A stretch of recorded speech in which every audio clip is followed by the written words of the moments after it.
Welcome to the Alchemy channel. आज हम discuss करने जा रहे हैं नेक्स्ट क्वेश्चन नंबर 17, जो कि हमारे क्वांटम केमिस्ट्री के अंदर हमने स्टार्ट किया है। क्लियर है? ये हमारे इंपॉर्टेंट क्वेश्चन अपकमिंग एग्जाम के लिए जो चल रही है उसी के अंदर ये क्वेश्चन नंबर 17 आप लोगों के साथ आज डिस्कस करने जा रहा हूं। ठीक है, तो क्वांटम केमिस्ट्री के कुछ क्वेश्चन हम डिस्कस करेंगे जो कि आपसे डायरेक्ट एग्जाम में पूछे जा सकते हैं, क्योंकि बहुत ही इंपॉर्टेंट कंसेप्ट यहां पर हम क्वेश्चन के थ्रू लेकर के आएंगे। ठीक है, तो ये जो क्वेश्चन है जो आपके सामने लिखा हुआ है, the wave function of a particle is psi 1/√2 phi naught plus iota phi 1। ये आपका क्या है, वेव फंक्शन है, जिसमें बताया गया है कि यहां पर phi not and phi 1 are normalized with energy value E not and E 1। उसके बाद क्या बोला है, corresponding to ground state and first excited state respectively. तो ये फाई नोट ई नोट को इंडिकेट करेगा और फाई 1 ई 1, जिसको मैं फर्स्ट एक्साइटेड स्टेट कहूंगा, उसको इंडिकेट करेगा respectively. The expectation value of the Hamiltonian operator in the state Sai is क्या होगा। जो आपका हैमिल्टनियन ऑपरेटर है वो इस ऑपरेटर स्टेट के लिए, या मैं कहूं इस फंक्शन के लिए आपका क्या होगा, वो आपको फाइंड आउट करना है। ऑप्शन आप लोगों के सामने गिवन है A B C and D. बहुत ही कंसेप्चुअली और ट्रिकली हम इसको सोल्व करेंगे, कहीं डिटेल में जाने की जरूरत नहीं है। क्या है समझो, क्योंकि यहां पर कुछ चीजें अप्लाई करते हैं, वो सब वन बाय वन मैं आप लोगों के सामने डिस्कस करता हूं। सबसे पहली बात यहां पर लिखना है हमको, ये जो गिवन फंक्शन है, जब भी हम क्वांटम में फंक्शन आपको मिले तो आपको क्वांटम का कोई भी क्वेश्चन सोल्व करना हो, चाहे वो आपका पर्टर्बेशन हो, चाहे आपका वेरिएशन हो, चाहे आपका सुपरपोजिशन से हो, कोई भी क्वेश्चन सोल्व करना है, आपको टारगेट कहां करना है कि गिवन फंक्शन जो है वो आपका नॉर्मलाइज्ड है या नहीं है।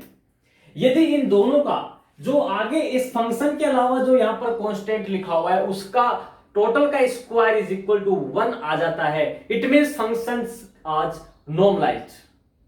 लेकिन यदि 1 नहीं आता है, या उससे कम या उससे ज्यादा आता है, क्योंकि तो आपकी उस सिचुएशन में क्या हो जाएगा कि आपका गिवन फंक्शन नॉर्मलाइज नहीं है, तो आप उसको क्या करेंगे, नॉर्मलाइज करेंगे। समझ रहे हैं मेरी बात? तो पहला दिमाग कहां लगाना है कि फंक्शन नॉर्मलाइज है या नहीं। तो चलिए इसी को मैं चेक करता हूं, और इस फंक्शन को जब मैं देखता हूं तो यहां पर आयोटा वाली टर्म आ गई, और जो ये आयोटा जैसे ही आ गया, ये आपका इमेजिनरी फंक्शन की तरफ मूव करे जाएगा। इसमें ये आपका क्या है, आपका नॉर्मलाइज फंक्शन नहीं है। तो नॉर्मलाइज फंक्शन का नॉर्मलाइज करने के लिए इस कंप्लीट फंक्शन को मैंने क्या किया कि इस फंक्शन में देखना, मैं सोल्व कर रहा हूं यहां पर। अब इसका ये मैं आप लोगों के सामने इसका आंसर लिख रहा हूं। इसको जब मैं सोल्व करूंगा तो ध्यान से देखिए, जब मैं इस फंक्शन को डायरेक्ट इस फंक्शन को लिख रहा हूं मैं साई नॉर्मलाइज। जब साई नॉर्मलाइज फंक्शन जब मैं लिखूंगा तो ध्यान से समझना, मैंने क्या किया कि इस ओवरऑल टर्म के बाहर क्या लगा दिया, एक कैपिटल ए जो as a normalise function indicate करेगा। क्या लगा दिया, ए। मैं लगा दूं कैपिटल एन, कोई भी एक सिंबल जो आपको पता लगे कि हाँ ये नॉर्मलाइज को बता रहा है।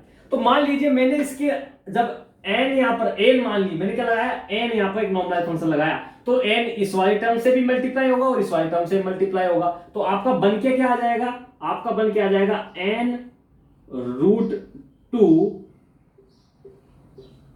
Phi naught plus iota n phi 1। यह आपका क्या हो गया, नॉर्मलाइज फंक्शन हो गया। चलिए सर नॉर्मलाइज फंक्शन हो गया, तो अब हम देखो मुद्दे की बात क्या है कि जब हमको एनर्जी ये हैमिल्टनियन ऑपरेटर सोल्व करना है, उसके लिए सबसे पहले इस फंक्शन को नॉर्मलाइज करने के बाद इस जो n की वैल्यू है ये फाइंड आउट करना जरूरी है कि ये जो n है ये एक्चुअल में है क्या, ये कितना इसका मैथमेटिकल वैल्यू है, वो हमको फाइंड आउट करना जरूरी है। तो उसके लिए क्या करेंगे, तो चलिए आपको पता है कि नॉर्मलाइजेशन कंडीशन क्या कहती है आपकी,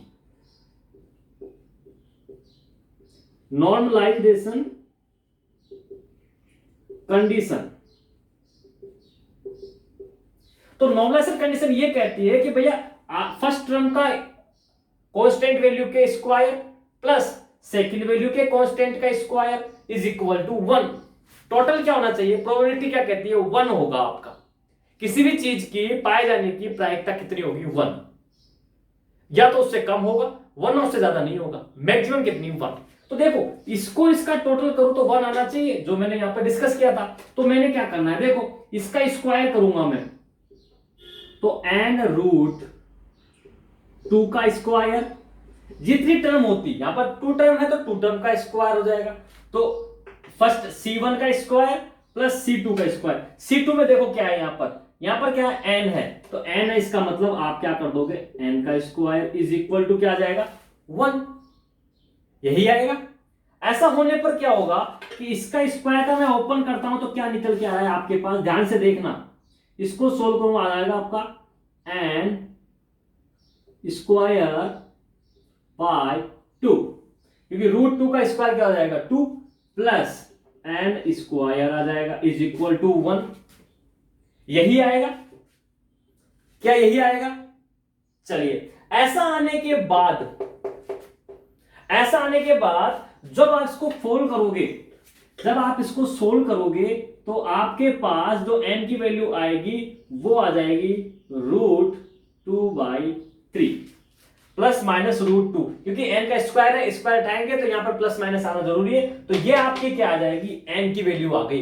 इट मींस ये आपका जो इस वाले फंक्शन में जो n लिखा हुआ है उसकी वैल्यू हमने यहां पर फाइंड आउट कर ली। ये जो फॉर्मूला था, ये फॉर्मूला कौन सा वाला, ये मैं कह दूं आपको C1 का स्क्वायर प्लस C2 का square is equal to 1।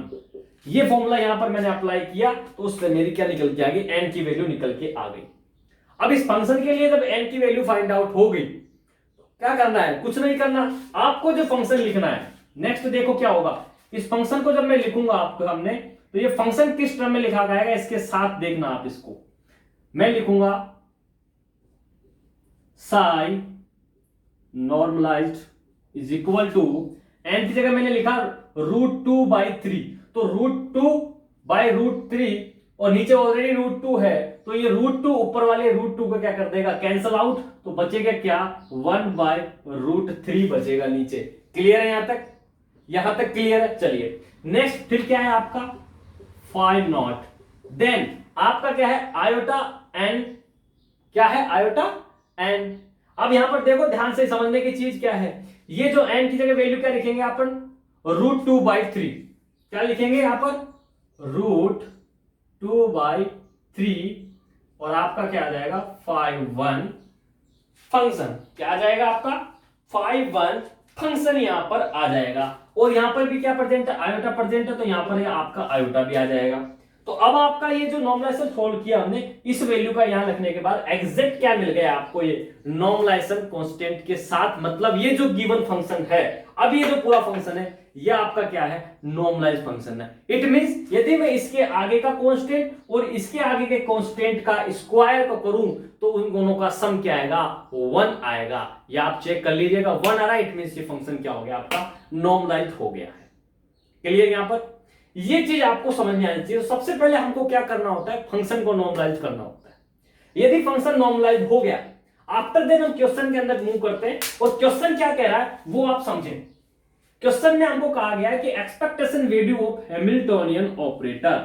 Hamiltonian operator जो होता है, मैं जब क्वांटम की क्लासेस आपको थ्योरेटिकली समझा रहा था, उसमें मैंने बताया था कि हैमिल्टोनियन ऑपरेटर मींस एक एनर्जी की टर्म है आपकी। ये क्या है, एक एनर्जी का ऑपरेटर है। एनर्जी का ऑपरेटर है, इसका मतलब एनर्जी कैलकुलेट करवाइए। जब इस प्रकार के फंक्शन गिवन है और एनर्जी कैलकुलेट करवाए तो हमको अप्लाई करना है superposition rule, super principle position rule आपको अप्लाई करना है। वो क्या है वो आप समझना। इस फंक्शन के लिए जब मैं super principle position rule apply करूंगा तो देखो वो ये कहता है कि भैया यहां पर ये जो आपका हैमिल्टोनियन ऑपरेटर है, इसको मैं आपका एनर्जी की टर्म में भी लिख सकता हूं। क्लियर है, यहां पर जब एनर्जी टर्म में लिखूंगा तो ये कहा गया कि समेशन ऑफ पी आई, और मैं कर दूं यहां पर आपकी ये जो टर्म है आपकी लैम्ब्डा आई। ये सुपरपोजिशन का रूल है। ये क्या कह रहा है, पी आई और लैम्ब्डा आई। ये पी आई तो क्या है, प्रोबेबिलिटी का स्क्वायर, मतलब ये जो काम किया है ना मैंने C1 का स्क्वायर, मतलब फर्स्ट टर्म में कांस्टेंट का स्क्वायर प्लस यहां जो वैल्यू है उस वैल्यू को किसने कहा। अब जब इसने स्पष्ट कह दिया है कि 5 नोट यहां किसको इंडिकेट कर रहा है, ई नोट को, in terms of energy levels, तो जब यहां पर एनर्जी की बात करूंगा तो लैम्डा की जगह क्या आ जाएगा, ई नॉट आ जाएगा। जब मैं फर्स्ट टर्म की बात करूंगा, कैसे समझू इसको, मैं सोल्व करता हूं तो समेशन को कैसे सोल्व करूंगा, ध्यान से देखना आप। यहां पर मैंने लिखा यहां पर पी आई का स्क्वायर मतलब हो गया 1/√3, तो 1/√3 का क्या कर दूंगा मैं स्क्वायर, और आगे क्या है लैम्डा आई, लैम्डा आई का मतलब हो गया लैम्डा 1, मतलब नोट के लिए बात कर रहा हूं, तो लैम्डा नोट का मतलब हो गया फाई नोट का मतलब हो गया ई नोट, तो यहां पर आ जाएगा आपका ई नोट प्लस नेक्स्ट में क्या है P1, पी आई का मतलब क्या नंबर ऑफ nth, उसके बाद क्या है P1 के लिए क्या गया है आपको आयोटा √2/3, क्या दिया गया है आयोटा √2/3, ये गिवन है। तो इसको जब सोल्व करेंगे तो आप ध्यान से देखना यहां पर बहुत इंपॉर्टेंट चीज, इसका सॉल्यूशन देखो क्या होगा, √2/3 का क्या हो जाएगा सॉल्यूशन, ध्यान से समझो। √2 का अपन लिखेंगे √2/3 का स्क्वायर, यही करेंगे, और लैम्डा की जगह क्या आ जाएगा आपका E1, ये आपका क्या आ जाएगा, नेक्स्ट आपका क्या आ जाएगा टर्म आ जाएगा।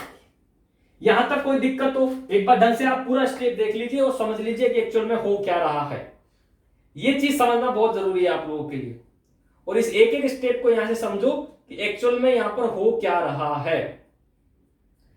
ठीक है, यहां पर कोई दिक्कत, कोई समस्या, कोई परेशानी? चलिए अब देखिए क्या होगा, ऐसा होने के बाद हमको एनर्जी कैलकुलेट करनी है, तो एनर्जी कैलकुलेट करनी है तो नेक्स्ट स्टेप में जब इसको सोल्व किया मैंने तो यहां पर तो आ गया आपका 1/3 ई नॉट प्लस यहां पर क्या आ गया, ये रूट हट जाएगा क्योंकि स्क्वायर है, तो 2/3 E1। जब इसको सोल्व किया तो आपके पास क्या आ जाएगा, नीचे तो आ जाएगा 3 और ऊपर क्या आ जाएगा आपके पास, इसका इसके साथ करूंगा तो E0 + 2E1, क्या आ जाएगा E0 + 2E1, ये आपकी क्या हो जाएगी, आपकी एनर्जी आ जाएगी in terms of Hamiltonian operator. तो ये आपका क्या हो जाएगा, एनर्जी कैलकुलेट हो जाएगा। तो क्या आंसर आ रहा है, आप मुझे आंसर की तरफ मूव करेंगे तो देखेंगे ऑप्शन नंबर बी बॉम्बे जो है वो आपका करेक्ट आंसर है अकॉर्डिंग टू सॉल्यूशन। क्लियर है यहां तक? तो ये चीज आपको समझना बहुत जरूरी था कि यहां पर इस प्रकार के क्वेश्चन को कैसे सोल्व करोगे। ये चीज आपको यदि समझ में आ गई तो आप नो डाउट इस प्रकार के क्वेश्चन सोल्व कर सकते हैं, क्योंकि ये क्वेश्चन आपको सेक्शन सी में पूछेगा। सुपर पोजिशन वाले रूल्स के जो क्वेश्चन है वो आपसे सेक्शन सी के अंदर हमेशा पूछता है, सीएसआर नेट के अंदर और गेट के अंदर, तो बहुत ही ध्यान से करिएगा, इस वैरायटी के क्वेश्चन आपको एग्जाम में देखने को मिलेंगे। क्लियर है? तो ये क्वेश्चन किस प्रकार से सोल्व हुआ, इसके थ्योरेटिकल मैटर में क्वेश्चंस की साइज को देख के घबराना नहीं है हमको कि क्वेश्चन में बहुत कुछ ऐसा कुछ लिखा है, नहीं, ये सब केवल इसको इंडिकेट कर रहा है। काम की चीज यहां से निकालो और ऑप्शन को देखो कि किस टर्म में वो आपसे आंसर पूछ रहा है। फिजिकल क्वेश्चन करने का एक ही तरीका है कि आपको यदि क्वेश्चन में भी ना समझ में आए कि पूछा क्या है तो आप डायरेक्ट जाकर के ऑप्शन में यदि यूनिट देखेंगे तो भी आपको पता लग जाएगा कि इसका आंसर किस टर्म में निकालना है। एंड टू फिजिकल के जब आप थर्मोडायनेमिक्स के क्वेश्चन की बात करेंगे तो आप देखोगे कई बार मैक्सिमम टाइम आपसे एंट्रोपी के क्वेश्चन में वो घूमता है, आपसे पूछेगा गिब्स फ्री एनर्जी के क्वेश्चन, तो इनकी यूनिट यदि आपको याद है कि जूल पर केल्विन पर मोल दे रखा है तो आपको पता है एंट्रोपी कैलकुलेट करना है, तो आप क्विकली क्या करेंगे कि वहां पर ना दिखते हुए आप अपने तरफ आंसर की तरफ ले चले जाएंगे। तो फिजिकल कोई ज्यादा टफ नहीं है, आप कहीं से भी चाहे क्वेश्चन हो चाहे ऑप्शन हो आप अपने आंसर को निकालने की ट्रिक जान सकते हैं। क्लियर? इस वजह से आप फिजिकल को थोड़ा फोकस करेंगे तो बहुत अच्छा स्कोर आप सीएसआई नेट के एग्जाम में कर सकेंगे। तो ये क्वेश्चन नंबर 17 आप लोगों के सामने मैंने डिस्कस किया कि किस प्रकार से इस वैरायटी के क्वेश्चन हम सोल्व करते हैं in terms of exam. Clear है? ये आपके लिए बहुत इंपॉर्टेंट क्वेश्चन था। नेक्स्ट वीडियो में फिर हम नए क्वेश्चन के साथ मिलते हैं, तब तक के लिए all the very best, good luck and thank you.